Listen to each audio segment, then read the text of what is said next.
യേശു എന്തിനാ കുന്തത്താൽ കുത്തേറ്റത്? യേശു ക്രിസ്തു എന്തിനാ തലയിൽ മുൾക്കിടം തറയ്ക്കപ്പെട്ടത്? യേശുവിന്റെ പുറം ഒഴിച്ചാൽ പോലെ കീഴത്തക്കുമെന്നും എന്തിനാ ചവിട്ടിക്കൊണ്ട് മാറി മാറി അടിക്കാൻ ഇടയായത്? ഒരേ ഒരു കാരണമേ ഉള്ളൂ.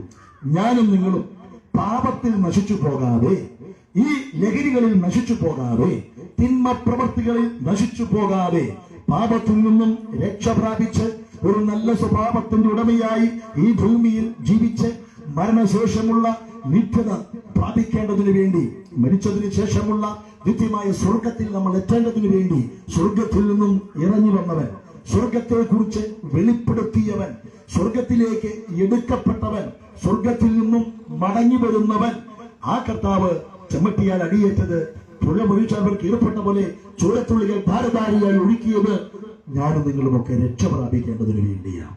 ആ യേശുവിന്റെ രക്തം സകല പാപങ്ങളെയും പോക്കി നമ്മെ ശുദ്ധീകരിക്കുന്നു.